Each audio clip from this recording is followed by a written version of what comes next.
Hello Soul Tribe! Pick a file and check the whole video in my Read Up. Bye! Hello! So, ito ay pick a card. Nakita niyo naman sa thumbnail. Tingnan naman natin kung anong klaseng person ka. So, this will be a pile 1 at 11 seconds. Pile 1, anong sitwasyon mo ngayon para malaman natin kung para sa'yo ang reading na to? Ano nga pang klase sitwasyon nasa aking collective pile 1?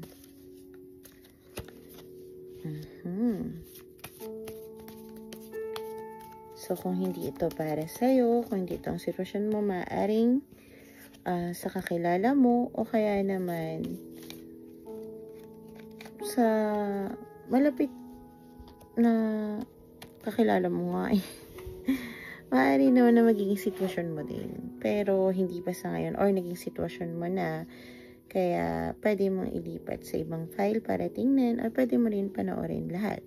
So, currently, situation mo. Kung hindi ito ang currently situation mo, pwede ka nang maghanap ng ibang file. Pwede sa file 2 or file 3. Yung mga tao na naiinggit sa'yo at pinag-uusapan ka na kunwari kaibigan mo.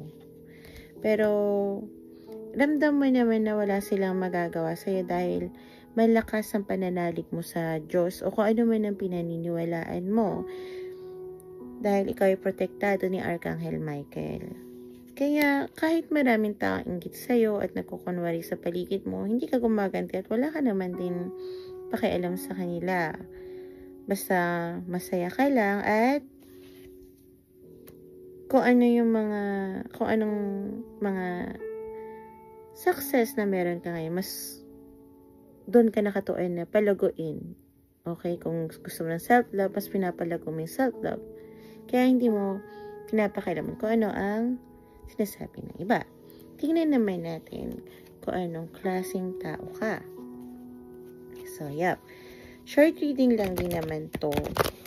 Pero ito ay pick a fight. So, tingnan natin kung anong klaseng tao ang aking collective. Lumabas agad.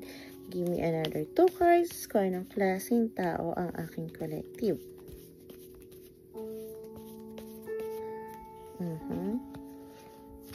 Pero, hindi, mali yun. Hindi pinapaano. Isa lang dapat. At last 1 card. Okay. Gemini might be listening. So, ikaw yung taong nire-restrict mo ang sarili mo. Okay? Halimbawa kung marami kang bagay na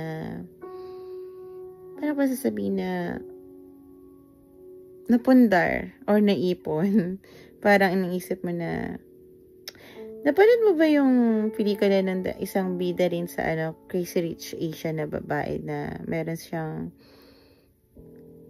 parang sitcom ba yun or nakalimutan ko na or basta episode din yun na sinabi ng asawa niya is bakit sinasabi mo naghihirap tayo kahit hindi naman tayo naghihirap, pero sabi ng babae is kasi ayoko maging komportable tayo. Kasi pag naging komportable tayo, hanggang dito na lang ba tayo? Ito na to, nakuha na natin yung pangarap natin. Parang ganun ka.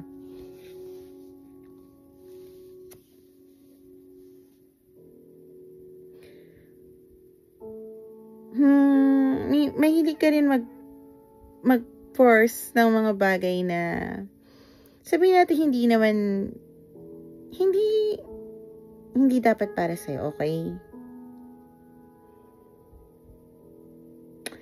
May pagkataklesa ka din. Na tingin mo, hindi bully yun, pero pagiging bully din yun. At pagiging rude. Okay? At impulsive ka.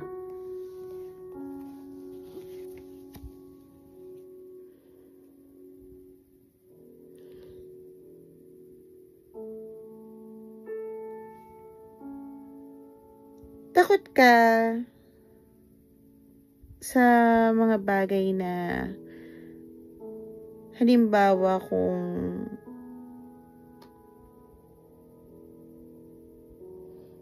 may bagong relationship,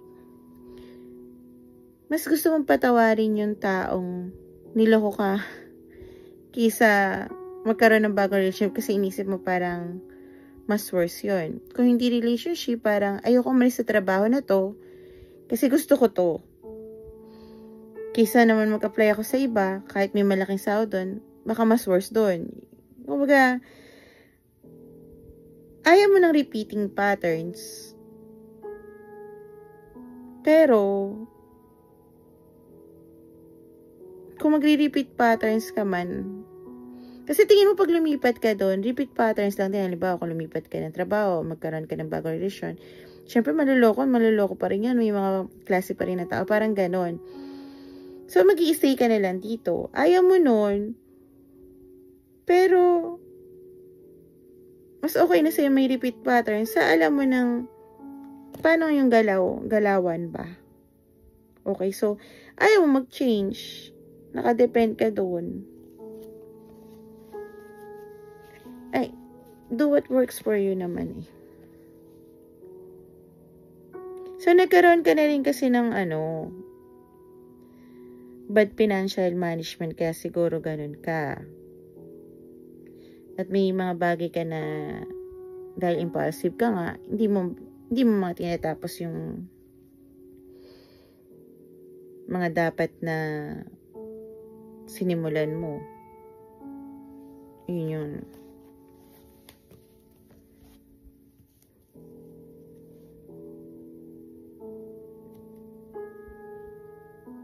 Mahalaga kasi sa yung traditional values, okay? Pero commitment ka naman. Mahilig ka rin mag-share ng mga knowledge mo at kung anong paniniwala mo. Mahalaga sa yung marriage. Sagrado sa yung marriage.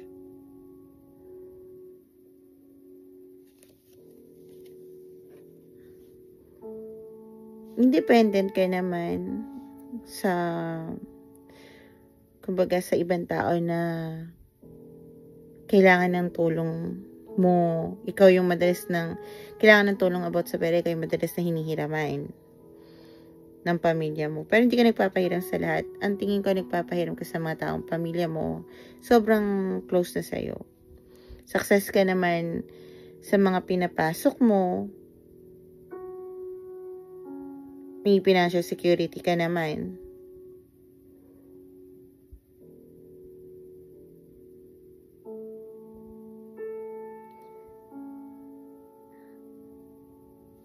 At sa higher position ka naman.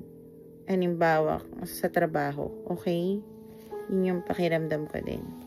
So, tingnan naman natin ang payo ng guides mo sa'yo. Tarot Angels. Ang payo nyo sa aking collective. Okay, lumabas naman siya. So, yep. Ilabas din natin. Now, give me 4 more cards para sa aking collective ko. Anong mapapayo nyo?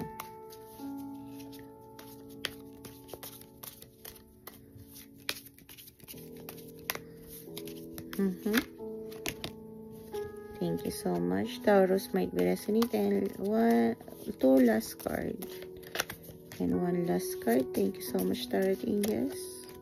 Lumabas na. So, okay. Overall energy. Tingnan muna natin. Total.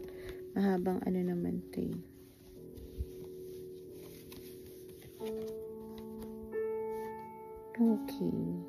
Okay. Sunod-sunod synchronicity. Tama ito. Okay. Yung guides mo, sinasabi na around your friendship area,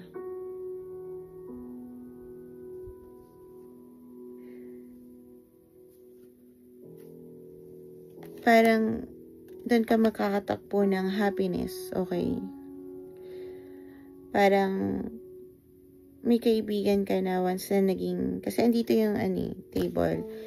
Once na nagkaroon kayo ng usapan or at plan, nandito yung plan, magkakaroon kayo ng a lot of abundance, both of you, okay? Although tingin ko may nangyari ng aksidente, at nag-isolate. Hindi kayo nag-usap before kung ano may aksidente nangyari sa inyo.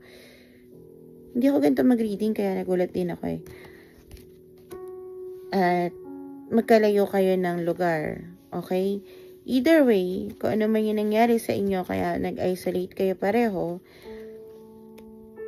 tingin ka magkikita kayo at mag-uusap kayo at magkakaroon kayo ng plan na itong kaibigan mo kung saan magkakaroon kayo ng a lot of happiness and abundance. Jackpot nga eh. So yeah, yun yung pakiramdam ko. Wala, nagulatan din ako. This is my first time na nag-read ako ng ganon. Kasi siguro maraming bara. At sunod-sunod yung synchronicity na talagang yun yung energy na nararamdaman ko. At yep. So, sana nakatulong to pile 1 and let's proceed to pile 2. Hello, pile 2 sa 1053. Okay? 1053 pile 2. Tingnan muna natin ang sitwasyon mo. Kung ito yung sitwasyon mo ngayon para malaman natin kung anong klaseng tao ka. Sasabihin ko na rin na kung hindi ito yung sitwasyon mo ngayon, pwede mong tingnan yung pile 1 or yung pile 3. Kasi tingin ko, may mga tao na nag-iiba-iba ang ugali din naman, di ba? So, depende rin sa sitwasyon na tao. So, tingnan natin ang sitwasyon ng aking pile 2. So, unlike ng readings ko na short, ito ay medyo mahaba at okay na rin. Para hindi tayo magmadali. Hindi pa ako nakakapili ng tumbling, to be honest. Okay? And one last card for my...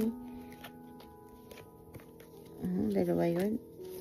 One last card for my... Okay. So, yung current situation mo is you're keeping notes of a lot of things. Pero, cut off ka sa mga bagay na tingin ko hindi importante sa'yo. You are in a twin flame journey. So, sa mga nakakaalam nito, ito ay higher soul contract. Actually, bihira ako to sinasabi. Lagi ko sinasabi higher soulmate kasi ayokong i-search nyo to dahil lang ibang tao ginagamit to para magmanipula ng ibang tao. At dahilan yan, ba't ko i-share to first? Sige, dahilan yan bakit cover face ako is dahil naka-twin flame journey din ako. Pero dahil ako ay mahilig magbigay ng mensahe, yung twin flame ko, hindi kami nag-uusap ng ilang taon na. Nagtatago ako sa kanya dahil iniisip niya minamanipula ko siya. Hindi ako nagtatago dahil nahiya ako sa gift ko. Nagtatago ako dahil ayoko isipin niya na or makita niya ako although naka-block siya. Kasi even na na-block ko siya, or kung ba't sinashare ko to, parang tingin ko may way siya para mahanap ako. So ginawa ko, itinago ko yung mukha ko. Kasi ang hindi ko maintindihan, bakit kahit nagtatago ako, maaaring ito rin kasi ang sitwasyon mo, hinahanap niya ako. At pag nahanap niya ako, isipin niya, minamanipula ko siya na sa mga dapat niyang gawin. Kaya, although hindi niya sinasabi sa akin yun. Kasi nga, pag naka-twin flame journey ka, energetically nararamdaman mo yung nararamdaman niya. Hindi yun isang bagay na may papaliwanag ng soulmate. Iba siya. Basta iba siya sa lahat. At alam mo yun, nararamdaman mo yun. So, may mga bagay na gift ka din na maaaring makatulong sa iba. Kasi nahantong ako dito dahil sa taong yun. Kaya kahit pa paano, nagpapasalamat ako sa kanya. Although, to be honest, ayoko rin naman sanang magtago. Nga lang, ayoko naman ng tao sasabihin sa akin eh, minamanipula ko siya. Dahil nagkakataon talaga na kahit yung readings ay lumalabas din para sa kanya. Pero nagpalit naman na ako ng lahat. So, sa tingin ko, hindi niya na alam. So, gusto mo na siguro madalas ka nagbabakasyon or gusto mong bakasyon, nakatuon ka sa future mo, at gusto mo mag-compromise, maaaring ito ay sa twin flame mo. So, maaaring sinabi ko yung sitwasyon ko dahil siguro makakatulong to sa'yo.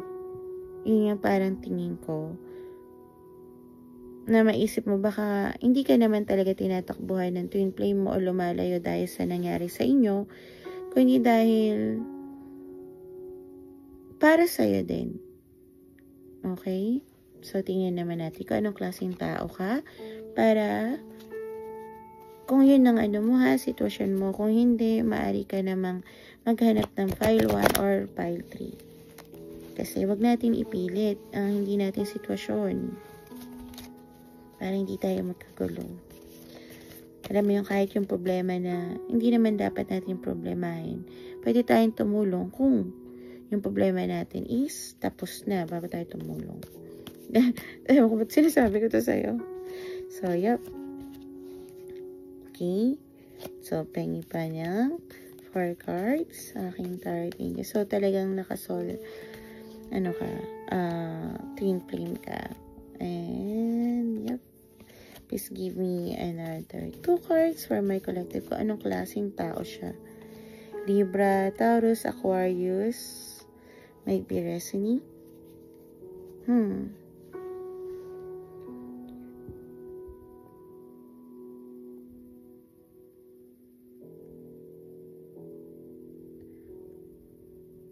Tuwing nakikita ko yung the moon card, lagi ka nakikita ito na as of malihim na tao. Pero gustong-gustong buksan yung sarili niya. Kaya yung mga aso nga dito umaalulong. Okay. So, yun yung pinaka pagkatao mo.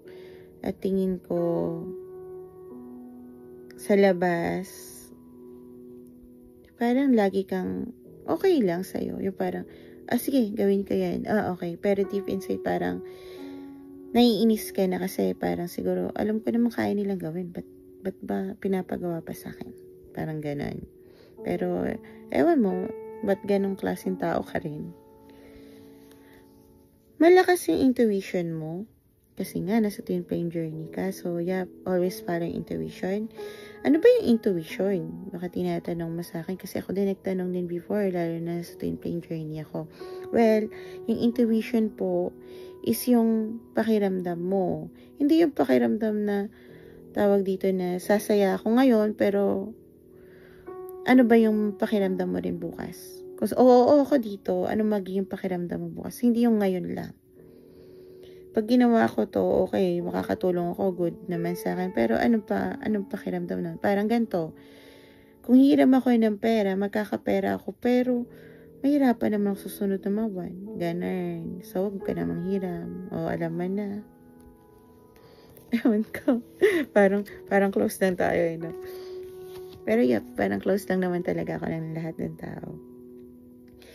So, madaming beses ka na rin nag-lie. Don't worry, lahat naman tayo. Pero yung mga lie na to is yung lie na nasasaktan ka din sa sarili mo, okay? Ikaw ba naman, hindi mo alam pag naglalay ka, akala mo, naloloko mo yung iba, yung pala, yung lie mo, yung paghawak mo ba naman ng swords din dito, dinasugatan ka din. So, mahilig ka din mag-spy ng ibang tao, siguro sa mga social media, yan.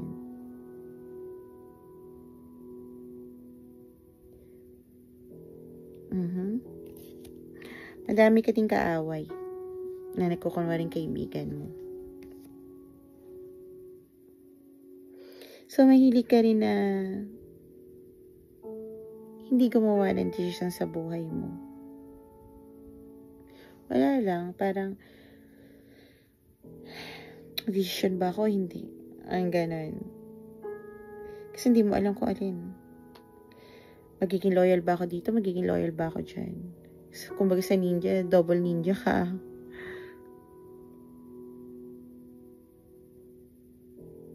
Hindi mabagi ka dapat na painful choices na hindi mo pa pinagdesisyonan kasi ayaw mo ma-stress. Okay.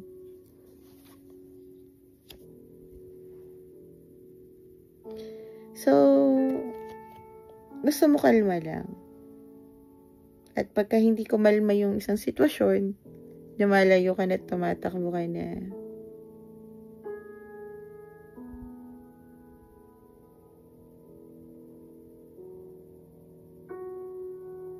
Kasi babalik ka lang after pagkatingin mo. Parang pag nag-away kayo ng girlfriend mo, aalis ka na lang. Tapos siguro mga ilang araw, babalik ka na. Kasi tingin mo kumalma na siya. Na hindi pinag-uusapan kung ano man yung pag-aaway nyo.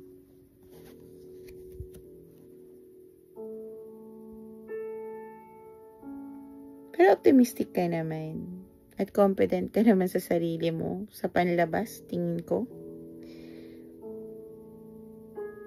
Kasi kaya ka naman nagiging confident. Dahil tinitingnan mo muna yung bagay na bago ka gumawa ng desisyon.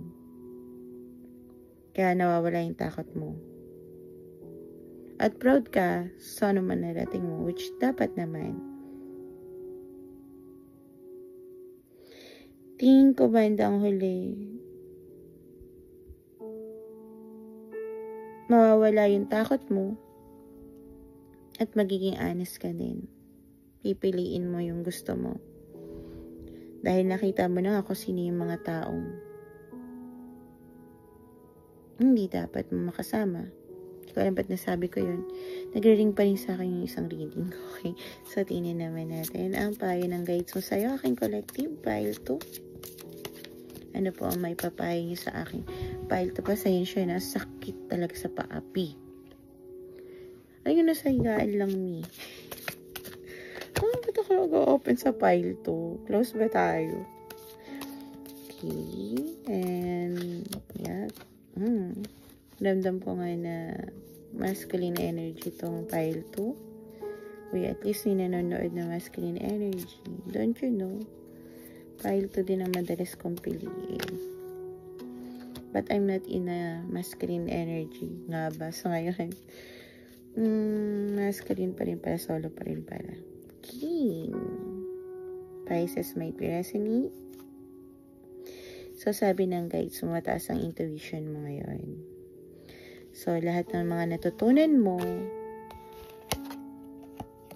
na pinag-aralan mo, dahil nga bago ka gumawa ng desisyon, pinag-aaralan mo siya, matutupad yung wish mo. Okay? Dahil may plano ka na. Kung ano man ang plan mo, there will be a lot of success. I don't know bakit a lot, kasi naman lucky card andito. Yeah. Kung ano man yung pinaplano mo, magkakaroon ng success siya at napakaraming success.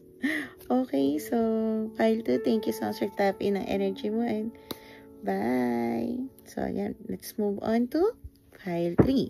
So, hello pile 3 sa 2319.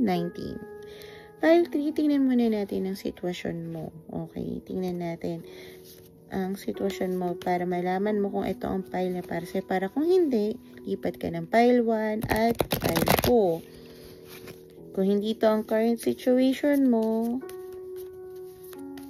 malay mo in the future or ito yung dati mong sitwasyon, pwede mo pa rin naman pakinggan. Wala namang masama. Okay, please give me another 2 cards para sa akin pile 3.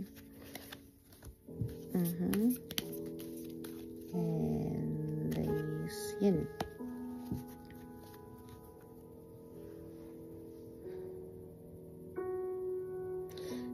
So, ang current situation mo, file 3 is, you're taking a risk. Kasi, you're about to explode. Kung sa nararamdaman mo, unconditional love. Lumabas din to sa ibang file.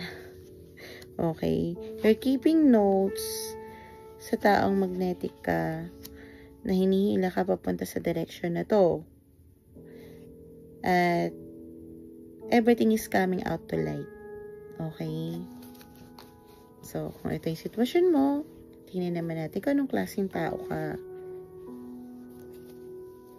Tarot Angels, anong klaseng tao tong aking file 3? Ang ganda na pag nakikita mo na yung tamang desisyon sa buhay mo na ito yun bago ka pumunta sa person mo. Kasi, alam mo yun, hindi ka man whole. At least, hindi ka din, number 12 might be resonate. Hindi ka rin yung tipo na parang alagay. Or kung ano man yun. So, ikaw yung tao na mahilig mag-grab ng opportunities. Okay? Mahilig mag-invest sa business. Tingin mo lahat potential for abundance yun. Okay? Impatient ka. May lack of common sense din. I don't feel naman na disloyal ka. You might be young because a lot of night is here. Baka nakikita yung mukha ko. Try ko lang ulit pero makatiring yun. Char.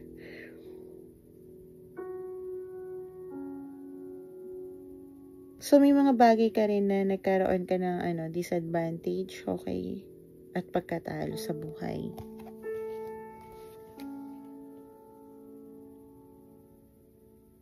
And ikaw yung mga tao nagle-let go ng mga tao, possession, at kahit yung pagiging generosity mo. Once na parang, alam mo yun, yung inano ka nila. Ba't salita manipulate or parang, alam mo yun, manipulate or nasa dulo ng dila ko. Bukod sa manipulate, yung parang sobra na sila. Parang ganun. Feeling trap ka.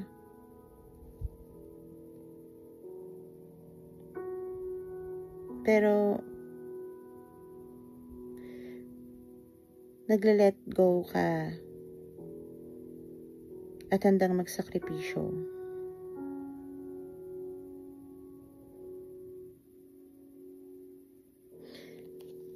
Yung feeling trap mo kasi parang sinaself-limiting mo yung sarili mo. Yung sabi ko nga dun sa K-Pywell, yung parang yung tipo na pag nakabili ka nito, kahit hindi naman kayo yung tipo na nakabili ka, sabihin natin iPhone, tapos feeling mo, parang ayaw maging komportable. Okay, parang ganun ka. A lot of so might be young, night and phage So yeah, mahilig ka nga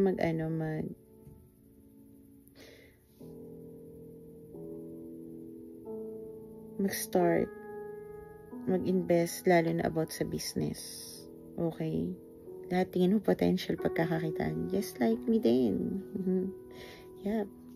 So, tingnan naman natin ang payo ng guides mo sa'yo, file 3. Mahaba yung file 2. At bakit ini-eager doon?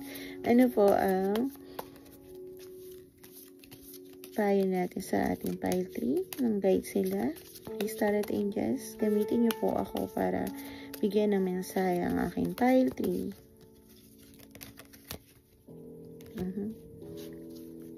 Oh. Okay. Might be resonate ka nga sa file 2. Or mali mo, soon. And 2 last card. 1, lagi ko sinasabi. And 1 last card for mine. Libra might be resonate. Gemini might be resonate.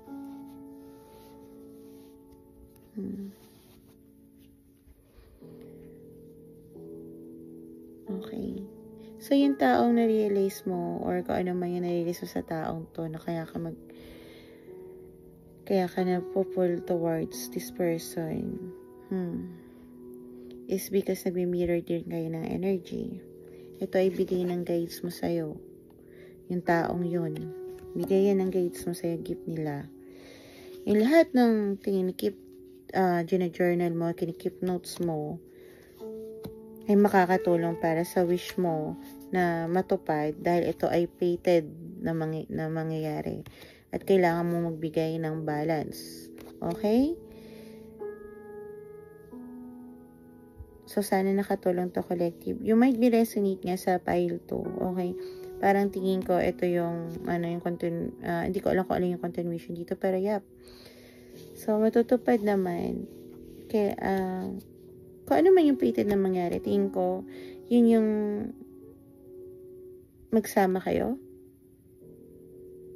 Kasi tingin ko hindi pa kayo magkasama or pakiramdam ko, dahil sa acts na to, parang pinutol mo yung ugnayan. Ikaw yung pumutol ng ugnayan nyo. Or dahilan ba't naputol ang ugnayan nyo. Pero, dahil may mga tumutubo, it's okay. Kasi, yung wish mo, ikaw lang din naman ang makakapagpa-grow. Tingnan mo. Naputol man yung isa, pinutol mo man, dahil sa knowledge na meron ka, at ito talaga yung wish mo, kapalit naman is 5, which is also equals to change. Number 5 means change. At magbibigay ka ng balance sa inyong dalawa. Okay? So, sana nakatulong to sa inyo and bye, always smile.